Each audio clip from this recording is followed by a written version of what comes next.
bagong Downy with Kapit Bango Technology aron presko og humot maskig sington. Ito ang DXDR 981 sa Dipolog numero 1. Tatak RMN.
Okay. Aniyan na usab ang tulumanon nga giuluhan ang kahayag sa pagtuong Katoliko. Uban gihapon ining ubus ninyong alagad sa mong tulumanon, Silbert Donduyano Senior alias Veritas. Sige po nang mag-auban na din sa istasyon ng atong mga kasamang radyoman sa technical side. Si kasamang radyoman Tani Luod o gusab si kasamang radyoman Tax Ilumba. Sa gawas sa atong yapong mga kauban dinhing radyoman, si kasamang radyoman Rinaldo Cuenca o gusab si Hion Ilumbaring.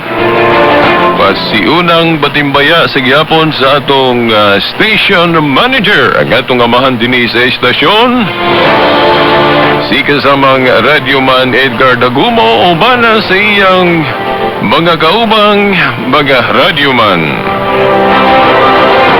Okay, ang atong pizza karon, pizza at 19 sa bulan sa Enero, tuig 2020. It's Senyor.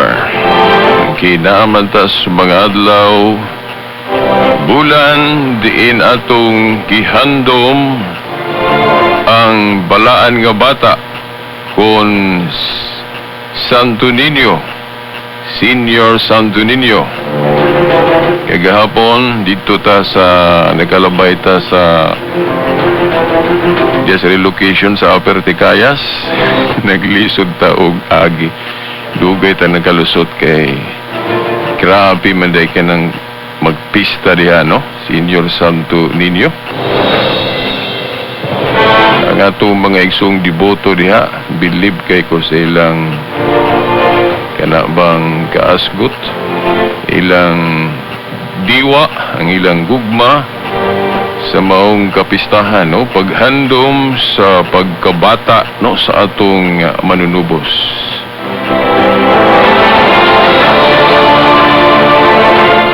Mao nga mao ni atong hisgutan karon no baga tinahod nga tigpaminaw kining festival kining nga kapistahan.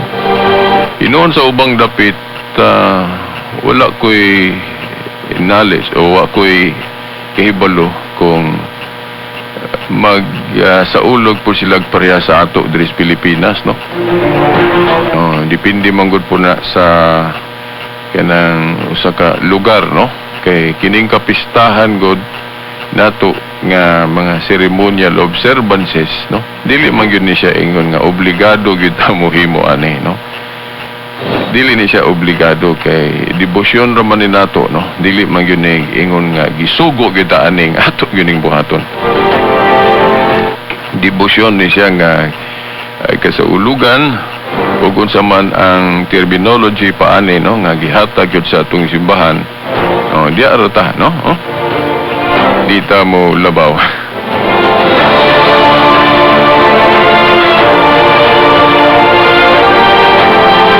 Okay, kini maong kasaulugan ng mga tinahod nga tigpaminaw. Kung mangutana mo nga naa ba gyud na sa Biblia, no?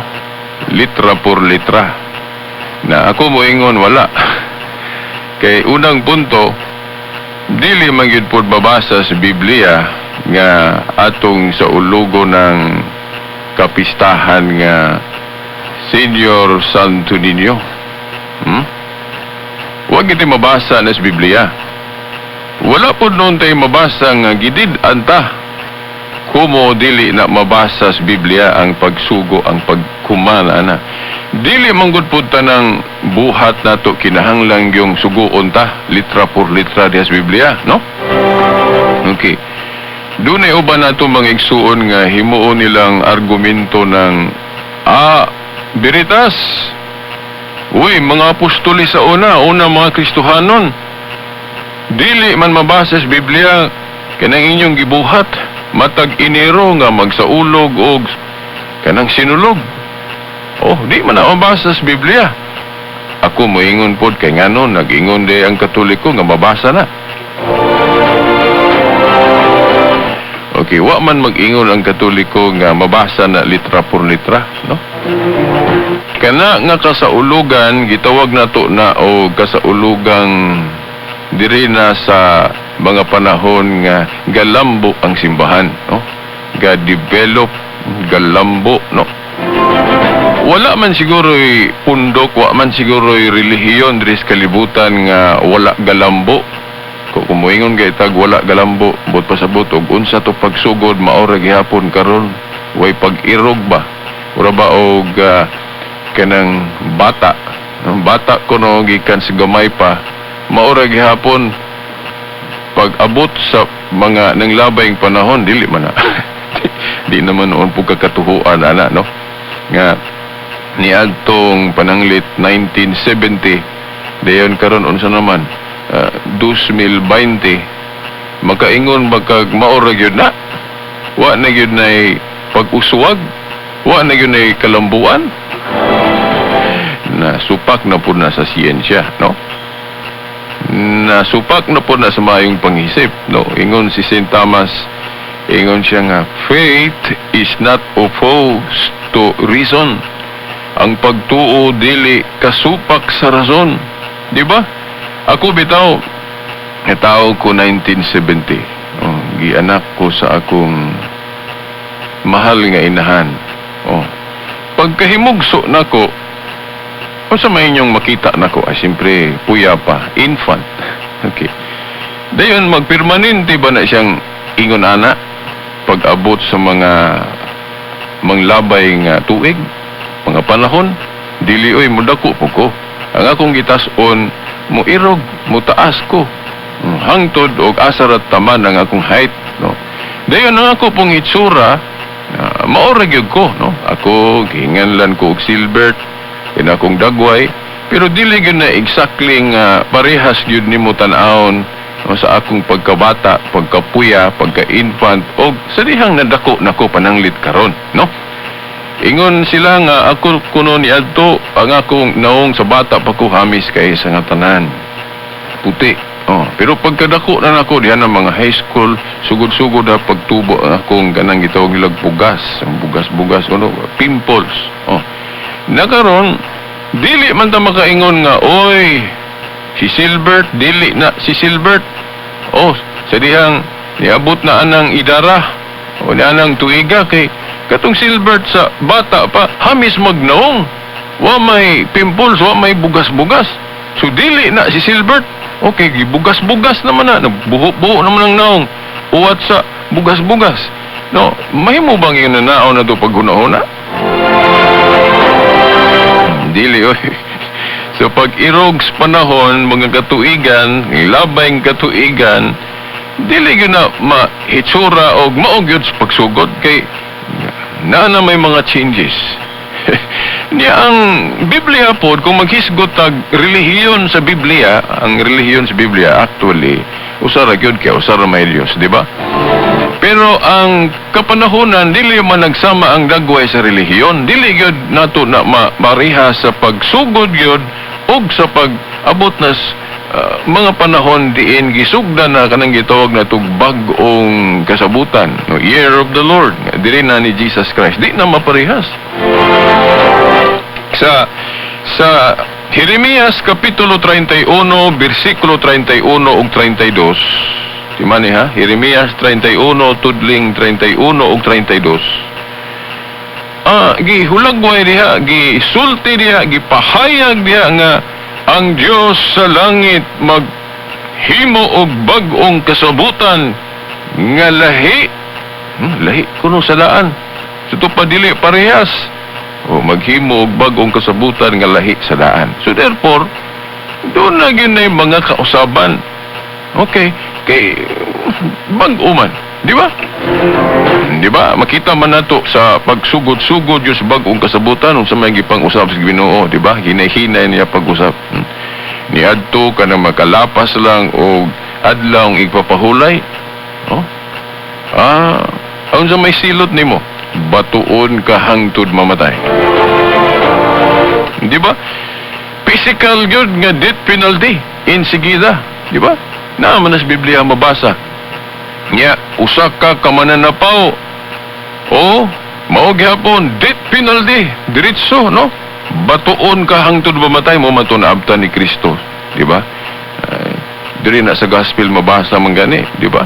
Oh, naabtan ni Kristo nga ang batasan, tradisyon sa mga Hudyo nga kung dunay masakpan nga usa ka mananapaw, usa ka babaeng mananapaw, agoyon sa may silot, patyon din diretso, batuon hangtod mamatay, di ba? Mao to naabtan si Ginoo. Oh, pero sa pag-abot lagi sa Ginoo, mo institute naman siya, magtukod naman siya king herian nga lahi sa daan, di ba? Sumala sa Jeremias 31, 31 ug 32 nga ang bag-ong kasabutan lahi sa daan. So mao na pag-abot ni Kristo gihinay-hinay na niya usab ang dapat mausab, di ba? Ingon siya, giingnan niya itong mga tao ditong gustong patyo na itong babaeng mananapaw kay mao lagi na ilang naandan, mao naman na ilang tradisyon, mao naman na ilang nabatasan nga patyon gyud ang mananapaw, di ba? Sa may giingon sa Ginoo nga aber, di ba, ni tikubo pa to siya sa yuta. Din doon na siya gipangsulat. Nga di ra ba po mabasa sa Biblia kung sa to yung gisulat, no? Pero sa tradisyon, gituhuan nga, ito kunong gisulat sa Ginoo dito sa yuta, mga klaseng sala, mga klase-klaseng sala sa mga tao, ginarate, gipangsuwat dito sa Ginoo. Di ba? O, dayon, ingon din siya. No? Tuyha din siya, ingon din siya, be. Okay. Kinsa tong walay sala, diha ninyo.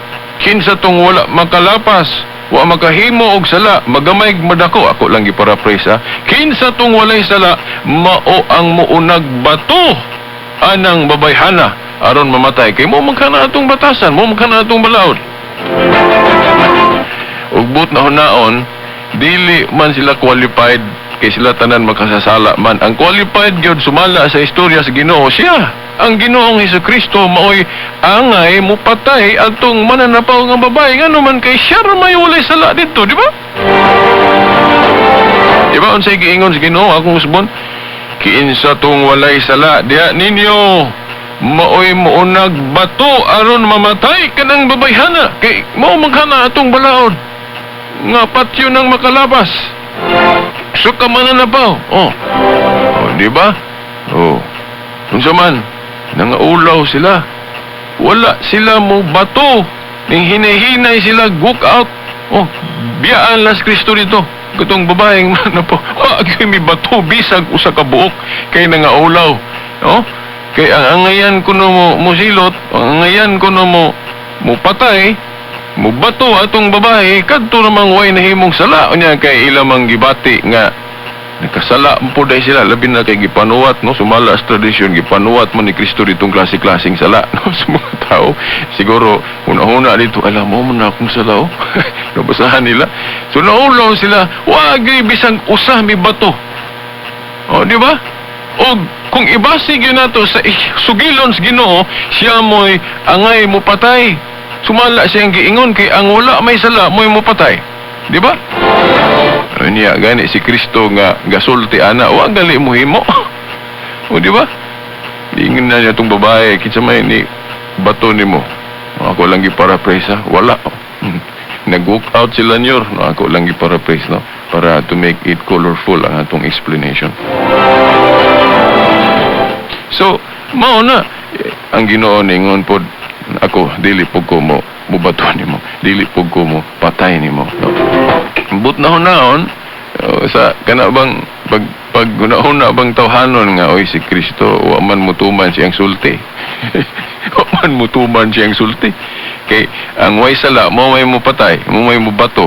Ya kay siya may way sa dito, di siya mo'y angay mo patay atong babae, pero wa mo na buhatas Ginoo gani, di ba? Wa mo na buhatas Ginoo. Ang uban maingon nga, unsa po na inyong Ginoo, luwat og pulong pero di po niya sundon. Dili ta maka-accuse sa Ginoo nga maglalapas og sugo, no? We cannot accuse God. Diba? Nga naman kay ang Dios, timaniha, ang Dios na ay authority to bind og loose, o pagdili og pagtugot, kanabang paghikot og pagluag. Mao man ay gahom sa Dios. Kay ang Dios maghahatag sa balaod ug pwede po siya mulugak mo pa walang bisa sa usa ka balaod. Mao man ay pasabot anang binding and loosing, di ba? O kanang pagpasaylo og sala, binding and loosing man na, di ba? O makasala ka, then pasayloon ka, di giluagan ka. Ang giluagan ka kay imbisilutan ka, agoy impirno ka, pero Jesus kay gipasaylo man ka, di ba? So giluagan ka, di ba? Mo na gahom sa Dios ng kanang paghatag, paghimog balaod o paglugak og balaod. Mo bitaw na nga nagali referensyang Katoliko gani nga basa-basahon sa mga dili Katoliko nga ilang akusahan ng Santo Papa nga nagpaka-Diyos kuno kay na ako ni babasa ang librong Katoliko nga ang Santo Papa o in general ang simbahan pwede mo bahin og los o kana bang mo himo og balaod o pwede pod mo luag og balaod sa pa undangan og pagpatuman, di ba? Kuyawan ng inyong Santo Papa, kuyawan ng inyong simbahan, no? Mura mag-Diyos. Nagpaka-Diyos man kay pwede mo himog balaod, pwede pod mo lugak og balaod. Okay. Kana yung mga kongresman na to, ng mga senador na to, ano man lagi magpanday man po na sila balaod, di ba? Sa balaod po na nasod. Now, nalimot siguro mo nga, klaro man kinas Biblia, no? Kung ang atong mga magbabalaod, dunay gahom sa paghimog mga balaod po sa atong nasod, no? Ang mga kadagkuan po sa atong simbahan, ang kadagkuan sa iglesia, gitagaan man po sa Dios. O gitagaan man po gahom kanang gitawag lagi og binding and loosing. Gahom man na sa Dios. Manang ang simbahan pwede makahimo og mga ecclesiastical laws. Kanang canon law. Di ba na may canon law ang atong simbahan? Ang atong mga pari na canon law nga ga-guide nila o gapatuman nga kinsa tong mga pari nga dili katuman o nakasala o manubag na anas canon law, di ba? Mao na. So, mao na nga ang atong simbahan pwede, no? Mao man ang dili mo matingala ba nga nganong ingon mo, oy, Sabado man tong kuan, day of worship niadto bisan pag-abot ni Kristo iya manggalin nang girespeto gitahod ng daang kasabutan kay wala man siya moanhi aron sa pagguba sa balaod ni Moses kundi aron sa pagtuman paghatag sa hustong kahulugan. Pero ang Catholic exegesis lang ana pagsabot di lang pareha sa ato mga igsoong Seventh-day Adventist kay sila mo ingon man dayon nga oy si Kristo gali bisan sa inyong libro gatahod sa adlong igpapahulay. Nya nganong kamo ilahi naman na inyo ron Domingo naman na. Ang tubag pod sa Katoliko ana katong pag-respect ni Kristo sa adlong igpapahulay sa mga Hudiyo timan iwa man siya mag-ingon nga dili na ibalhin ng solemnity ana, di ba? Now, nagrespeto si Kristo unang punto Hudiyo siya. Unya, sa mga panahon din wala pa niya hingpit masugdi ang kanang gitawag na to universal religion kining Christianity kay kining Christianity pang universal man dili man ni para sa atong daan nga pang Hudiyo lang, di ba? Kay kung hintil ka sa daang kasabutan isipon man kang mahugaw, di ba? Pero sa universal religion ni Jesus Christ dili na isipong mahugaw ang kanang mga hintil. Gilihin luwa na gani kung ayuho na tugtuon hasta mo pagkaon, di ba? Di lang tima na to na. So mao na nga si Kristo naghinay-hinay siya pang-usab sa angay mausab para sa atong death penalty giwagtang man niya katong death penalty sa mga Hudiyo, di ba? Kay wa man siya mo patay gani sa babaeng mananapaw. Pero dili naabot pasabot nga si Kristo dili magtahod sa Old Covenant. Kinahanglan tumanon yun ang Old Covenant sa iyang termino. Pras bago nagkontrata. Ug unsay nasulat das kontrata, kinahanglan matuman na. Muna niadtong si Kristo wa pag yun hingpit maka-establish sa iyang universal religion labi na katong bata pa siya, natural, no? Wa pa niya completely sugdi ang iyang New Covenant gingharian resyuta nga mao ang simbahan, so natural mutuman yun siya kung si mga balaod sa mga Hudiyo, di ba? Pero hinon katong diri siya doon na nahihinay niyang gipangusab labi na katong pagsabot nga strikto nga usbo na dili na strikto nga pareha sa pagsabot sa mga Hudiyo niadto, no? Kana laging silot lagis makalapas sa adlong pahulay, batuon maghangtod mamatay, pero pag abot si Ginoo dili man. Kana galing mubuhat ka gamay bisag pagtabang sa imong igsuon sa New Old Covenant interpretation, violation naman na, no? Kaya lang paghaling og kalayo kanang maglungag ka, wa na, violation na. Pero sa bag-ong kasabutan, new interpretation anang adlong igpapahulay, pwede na ta mo himo og maayo basta ikasalbar sa kinabuhi sa tao, di ba? Mao na. So, pag ari ni Kristo, wala niya giguba ng balaod ni Moses. Pero, wala naman pasabot nga ang termino ana, dili maundang. Kay sumala ni Pablo, kadtong daang kasabutan, siyado man to, landong man to. But pasabot na anay katumanan. Ang katumanan ana, kining Christianity. Sa Christianity, doon naging mga usab ana, di ba? Pero dili lang diretso ba, hinay-hinay, kanang gitawag na to gradual, no? Kay kanang gitawag na to transition time, dili man na magulpi na to tanan. Hinay-hinay man ang pag-usap. Basahin niyo ang Hebrehanon City 12. Hebrehanon Kapitulo 7, versikulo 12, kung ako masayop sa versikulo, narambol ba na ako na 12:7 ba, or City 12. Di ba, gingon diha? Kay ilisan ang pagkapari, ilisan usab ang balaod. Kana dili man kay na ma-emphasize sa ato mga igsuong himulag, no? Saon ninyo pag-reconcile ana, no, kung moingon mo parehas ra ang daan ug bag-o. Kay ilisan ang pagkapari, ilisan usab ang balaod. Nya na ra ba po'y mabasa nga ang balaod sa Dios dili mausab. Amo na nga maminaw gyud mo tinuod nga simbahan aron explainan mo unsa nang balaod nga di mausab ug unsa po nang mausab. Kanang balaod nga ang iyang nature moral o natural dili gyud na pangusbon. Kay para sa nang dili mangawat, dili manapaw, di ka magpatay, mao man ay mga gitawag na tog moral. Bisag bag-o na tang tugon nga doon na natay pang usbon, pero dili pod moder og usab ang bagong tugon. Kana common man na siyang balaod. Pero kanang asa ipatunong ng pagsimba, kanang unsa na dili pagkaog dugo, seremonyal manggaling na, no? Mao na nga gi-abrogate na sa Council of Florence. Now, wa ko'y panahon mga igsuon nga mo discuss og ayo aning andong kining kapistahan ron ha, kining Senior Santo Niño. So maybe unya gabi mahisgutan na mo na sa Catholic Faith Defenders, no? Kay ang akong gisgutan ron, ang ako lang gisgutan ron kanang background ana nga kanang mga changes, dili tanang changes pagsupak sa balaod. Okay. Ito na to nag-development. Nasa Juan 14:12, niingon ang Ginoo nga, hinsa tong buot mo sunod kanako mubuhat sa akong gibuhat og magbuhat siya labaw pa niini. Si Kristo gaingon ana, sa ato pa ang simbahan malambuon. O gining atong sinulog nga kasahulugan, usa man is kalambuan. Nawa na ko'y panahon nga mo discuss og ayo ana.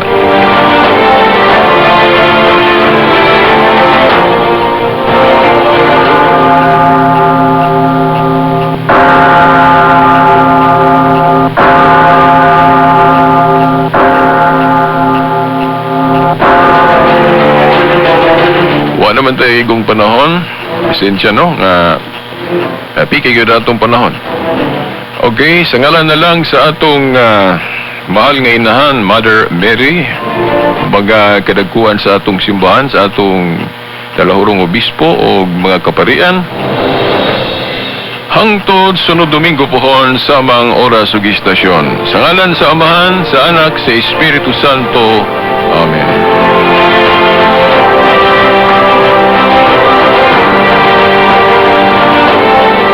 Radyo mo nationwide. Tayo po. Gemaline.